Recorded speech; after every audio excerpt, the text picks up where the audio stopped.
Cornhub owner goes on to Patrick Bet-David's podcast and makes a shocking revelation that he is a man of faith. Are you a man of faith? I am a man of faith. You would say you are? Yeah. Are you ever conflicted? I think that the work we are doing in an industry, whether you like it or not, right? And we happen to we like the people we work with. We like the industry, okay? It will exist. So to be part of the movement that's going to make it safer, not by getting 2.5 million, shut it down. Okay. Hold on. Come on, man. Hold on. He said that, first of all, he said that with a straight face. Yeah. He's like, look, love it or hate it, it's going to exist. I am a man of faith. One, that's for answer number two. They cut to the girl with the cross necklace on. I think, and I don't know what her involvement is, but she's definitely some sort of executive. Yes. So then his logic is people are going to consume it anyway. And because people are going to consume this stuff, that's not good for them anyway. Yeah. We might as well create a system where they can get it safely and they can get it without the illegal stuff. This is like the cartel's logic with the guys that are like culturally Catholic. Yeah. You know? Oh, that's a good parallel. Right? Yes. Yeah. Classic Andrew Tate reasoning for sure. So what you're saying is, whether something is morally reprehensible or dangerous to specifically young men's developing brains, because they're going to do it anyway, therefore it's cool for you to make a buck off of it. That's Darkness. I'm not familiar with their business model. Is there ads? Is it ads? I think it's a combination of ads. Membership? I want to say there's like a membership, like YouTube has a membership. Okay. And Super chats? I don't know. I don't know. That I don't know. But I think it's a combination of ads and like some sort of channel membership. Yeah. So mid video you might get like a Clorox. So CP just said it's ads and subs. Huh. So like mid-roll ads, like I don't know. Every 2 minutes. Like a YouTube video. Oh, wow. That's Down, have a petition, be nasty. But by actually doing the work, investing in making it safer, that's an extraordinarily positive thing to do. And destigmatization as well, because one of the realities is that this is a very stigmatized industry, right? And we know As it should be. Yeah. yeah. What stigma are we breaking down? Like, what is there to break down? I'm not understanding. You were not designed Yeah. to live your life like a human rabbit, just ravaging through any partner you can have on camera for the consumption of other people. That was not God's design for you. And the product is inherently made to be consumed in private and decently shameful to even non-Christians. You know what I'm saying? Like, this is not a product that non-Christians are like, dude, we have like bachelorette viewing parties. Like, this is not like They're not gathering around and looking at the premieres. yeah, when they like drop. oh man, like, you know, raunchy TV used to be stigmatized, but now we just watch it as like a Super Bowl. Right. Oh man. oh, full fact that when there is increased stigma, right, there's increased violence. So whenever we have I'm listening. I'm just reading part. Yeah. Fat just gave her a big sigh. I think he started laughing Oh, did he start laughing? because she said full forced. She stopped and it sounded like she's gonna say something crazy. And they're The talking man hit her with a. about, what? no, I just I got a big nose. When I breathe, the whole city hears about it. So don't forgive me. No, but it's true, and so that's why that is why Republican. Even the PBB staff producer's is dying. losing it. That is why we're Sal and I are very proud to be transparent and represent the company that we work for and the industry. They're proud. Bum bum bum. What is that? Dude, she's representing. She's proud. Man. It's interesting. Isn't it interesting how people who are involved in deviant sexual behavior are always proud of it? That we're in, because the more that we're able to destigmatize it, the less harm truly will come, hopefully, eventually to people in our industry. Let me tell you about a project that we've been working on for 2 years that is now live and running that tells you about the values of this company. Yeah. This man think he Mark Zuckerberg. Yeah, he think he changing the world. This man's like, Bro, you're selling poison to people.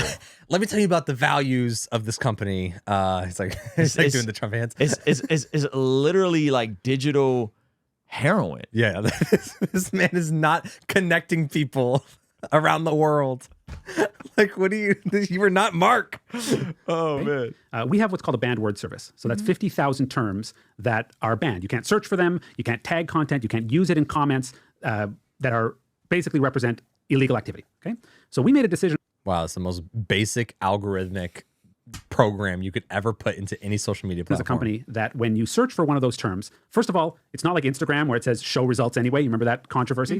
We've decided that it shouldn't redirect you to even legal content. Obviously, you're not going to find that content, but it shouldn't redirect you to legal content because we don't want to make a penny off somebody searching for an illegal term. But that's number one. I got some friends over at Exodus Cry, and one of the things that they did a whole movie about this, and I just feel icky even reacting to it and highlighting it, but they did a whole movie about one of the biggest niches in this world is the whole stepmom, stepdad narrative.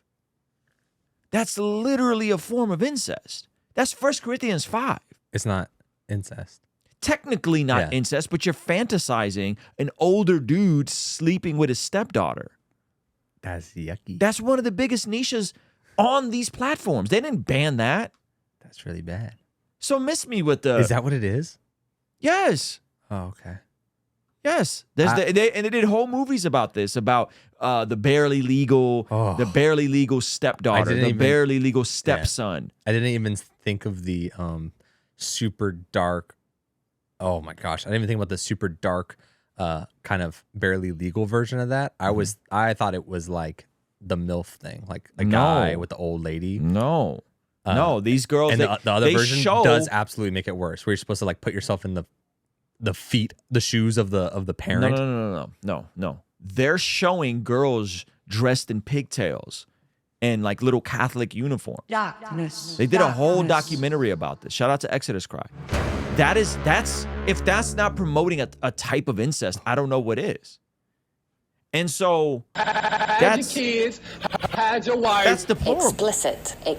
That's deplorable. That whole premise is right. So we banned 50,000 words. Okay, great. You banned the most darkest of the most vile things, but there's still all kinds of weird stuff on your platform. We have a warning that what you're looking for is illegal. Okay, this content, you're not going to find it, but it's illegal. Yeah. And here's number 3.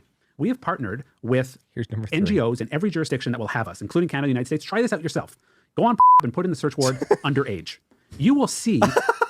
He said, try this yourself. Go on the hub and type in underage. It's like, no, why would I do that? No. I'm not trying to get the FBI watch list just to prove your point that I still disagree with inherently. Darkness. Oh my gosh. We have linked up with organizations that try to, people who are looking for this material, deter them, get them help.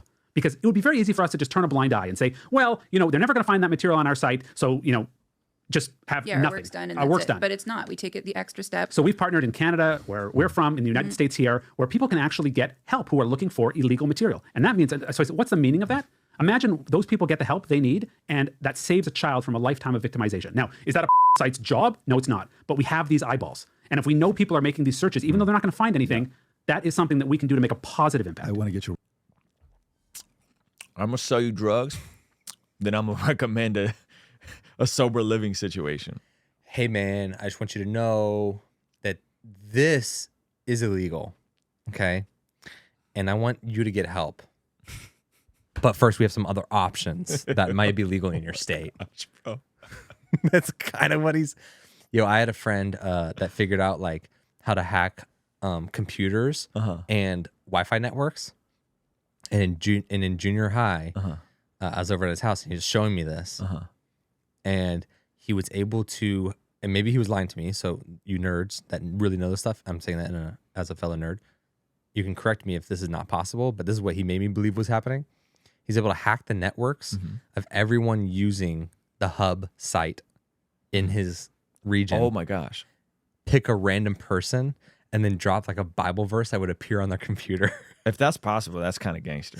And I was like, yo, are you doing that for real right now? Yes, that's incredible. It's just like the black thing. He's typing it in, like the code. He's probably lying to me. But if that's real, that's insane. So this says Solomon Friedman, a rabbi overseeing Pornhub, right? What a great way to go. So I'm just saying that's what it says here. There's already falsehoods in that number one, right? Which one is a falsehood? The rabbi part? Well, I was educated as a rabbi. I never practiced as a rabbi. It's part of my education. Are you Jewish or Jewish? What do you think? Solomon Friedman, this face. Do you think I'm Jewish or Jewish? No, meaning, what I mean is like, do you practice or are you just like this? Are you like fully committed to all I the... always say this. I'm going to Can I take you to dinner every night of the year and we're going to be fine, or do you take some days off? I'm going to keep practicing until I get good at it. Okay, so there's this guy that I want to show you this. I want to see what you're going to say to it. So, it's not like... So he rightfully asks him, like, bro, you were trained as a rabbi. How is there not an issue with your faith in this, right? And he goes, if the question is, can I take you out any day of the week? Meaning like, because practicing Jews practice Sabbath. There's certain foods they can't eat, right? And so he's intentionally leaning into this conversation of like, are you actually a person of faith? Or are you just saying you're a person of faith, right? Yeah. Because this is just so for the record, what happens is this is the sort of stuff that gets grabbed and weaponized as look at this person who's a part of this faith and look at the poison they're peddling. Yeah. Then they'll do the same thing. They'll grab people in the music industry. Look at this person who claims to be this same faith and look at the poison they're peddling. The debaucherous drill music of young people killing themselves. And so they'll take that and then they'll use these which are bad examples. I don't think this guy represents Jewish people in terms of the folks who practice. And then they'll say, therefore all Jewish people are this way. Look at all the poison they've brought us. Yeah. You know what I mean? And what does that do? That breeds more anti-Semitism. So Patrick is correct in leaning in and saying, no. Bro, you really practice your faith, or you just ethnically this? Although we Cooper Patterson brought up a good point.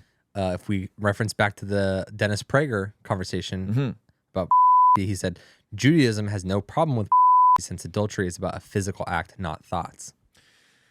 That's an interesting point. I think but I guess to Dennis Prager's point is that like if that is true, could you scale it up to the worst version of that and it still be true and that would be being the owner of the hub. Yeah. That's good. Okay, so I would say I don't know if Dennis Prager would be cool with someone owning this business. I don't mean to speak on behalf of him. 2, I don't know if Dennis Prager speaks on behalf of all Jewish people. That's fair. I think like I don't even think he wears a yarmulke. Yeah, like I don't know if he's keeping kosher and you know what I mean? And like keeping Sabbath. I don't know. I think if you were to all my Jewish friends, if you were to talk to a guy like Ben Shapiro, I think he would have serious issues with this and everything that's being said here. Yeah, probably fair enough. So I don't know. That's a fair question. Maybe it's different. You can clip There's one that you guys showed me earlier, Shmuley, and I'm sure you know who Shmuley is, right? I know who Shmuley is. So Shmuley has a clip that Rob, you guys showed me with what's his name, with Brandon. Do you know which one I'm talking about, or no? Let me find it right now. Yeah, you guys texted it. I think we're not going to sit here and judge this to see what you're going to say. Do you know who he is or no? I know who he is, sure. Okay. Are you guys friends, buddies? Small world. So you guys know each other? I know who he is. Okay. But like, do you guys kick it or like you guys... We kick it. Now you ask Rabbi Shmuley if we kick it. We don't. We don't kick it. All right. So guys, it's very important to note, they don't kick it. But let's just see where we stand here with Mr. Shmuley and our friend here, Friedman. Go ahead, Rob. Play the clip. There clearly is a need for pornography, as evidenced by the huge supply there is. So my question is, instead of trying to eliminate pornography from our society, why aren't we trying to find a cure for loneliness? She's a great advocate. I love it. Rabbi Shmuley, Was she literally arguing that because there's a big supply of it, therefore There's a need for it? That's not how it works. No, it's called supply and demand, not supply and need. Right. that Great Britain has a minister for loneliness, and it's an interesting concept maybe other countries should take up. Well, it's one of the reasons, getting back to this issue of celibacy, the very first thing that the Bible says is bad is that it is bad for man to be alone. And that's the beginning of Genesis. I completely agree. But how is possibly compensation for real human company? The exact opposite is true. Is the living degradation of women. It trains the male mind to see a woman as a means to an end. It makes women into the walking embodiment of a male erotic fantasy. And it leads to disrespect because it means that women exist to fulfill those erotic fantasies. I actually think that it does a serious toxic harm to how men view women, and it makes them very objective about women, meaning the only synonym I can find for love is the word subjectivity, because to love is to be rendered subjective. Your emotions actually color and transform and enhance the object of your love. But when you become too objective, when you absorb thousands and thousands of these images, you learn to look at women very objectively to the extent that it's difficult to be attracted to women because you're no longer responding instinctually. You're responding Kim, pause it right almost. there. I think so. There's some questions about Shmuley owning some sort of adult store or selling some sort of toys. So I don't quite understand that. I never went down his website to see what he was selling, but I remember hearing that of women. Okay, and he says on and loneliness. Your thoughts on it? Yeah, I couldn't disagree more. I think that, Of course. like any other form of expression, we have Hollywood movies full of fantasy. Right? So people who can distinguish between fantasy and reality can enjoy fantasy. It's funny. I wonder what he would say about the over 30. This man thinks that people are watching The Lord of the Rings because they want to be a wizard. Dog, that's not what fantasy was. That's not what we mean. It's not the same version of fantasy, homie. That ain't it, bro. 30% of our visitors who are women. There's a big misconception there that huge pornography women is only men viewership, consuming it. right? The couples who view it, the people who find all sorts of sexual meaning and avenues in it. I disagree. I couldn't disagree more. I think sexuality is an important part of the human expression. And if somebody says, look, sex, and I respect what Rabbi Shmuley says, in terms of the power of sexuality and human connection, I do. But when you say sex only fits in my view of the world, anywhere else it must be degrading women, what you've done there is you've taken agency away from people, and women in this case, in his example, to make free choices about their bodies. So I don't think that it contributes to loneliness. In fact, many people find connection and meaning in sexual experiences, and couples watch. People get inspired, but it's in a situation understanding the difference between fantasy and reality. No, I think that, Patrick just straight laughed at him. Yeah. Oh my God. This is a little bit closer to the deleting babies conversation where it's like still bad, but he's trying to make it sound like it's addition to human connection. Couples are using it to be inspired and spice up. It's like, bro, that's not. Come on, fam. And it's still destructive. You know, it's a bunch of primarily men alone watching it. Can't I sound crazy? Sure. Oh no. I had a buddy that was a pastor. Oh no. And he said he was counseling a couple where the husband couldn't get there unless he was watching porn while having sex with his wife. No. Yeah. Wait. He couldn't get up or he couldn't finish? Both. Yes. This is a sickness. So that's literally a sickness of the highest order. that's sickness. That's that's a rehab level. You need to check yourself in. And so this whole connection. He's like an iPad kid while having sex with his wife. Gosh, bro. Oh, Go ahead, play a little bit more of this. we have Alex here, a female executive of one of the largest adult companies. Love to hear her take. I mean, I agree. I think that there's a big misconception that exists only for the male gaze. I think that's also another Male gaze? Yeah. Really? That's what G-A-Z-E. Yes, G-A-Z-E. Sorry. He's like, She walked right into that one. he's like, it's for the gays. The gaze from your eyes. Perception. Oh, Patrick's losing it. He's like, it's only for the gays. wait a minute. That is a whole other kettle of fish. First of all, my we friend. don't say the gays. No. The male gaze. The male gaze.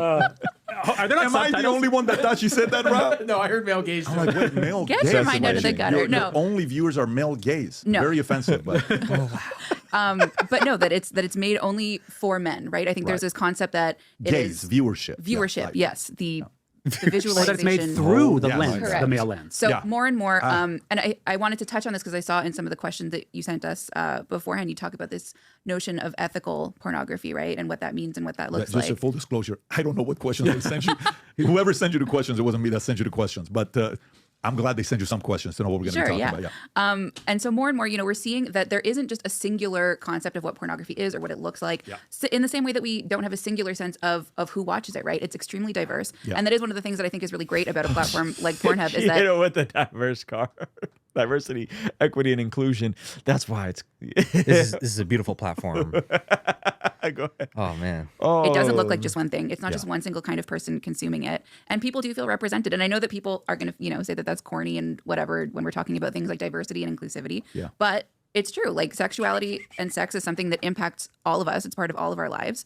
And it's important that I think people are able to see themselves represented in that medium. How do we get? It's just word salad, mental gymnastics. You know, it does show. Oh man! But here's the deal. What did we expect? Like, they're sitting down with the CEO. You think they're really gonna have an objective? Yeah, he's gonna be like, "Oh man, sober you're right." take? No, they're so captured by the success, by how much money they've made off of it, by the status they have, the power they have of this, and so they're trying to. It's gonna be very difficult to persuade somebody. It's like me trying to persuade John Legend to become a pro-lifer. Like, it's just too much status in that.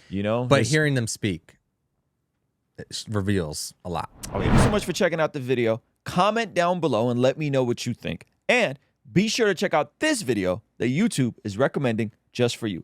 Let me know if they nailed it. All right? I'll see you over there. Peace.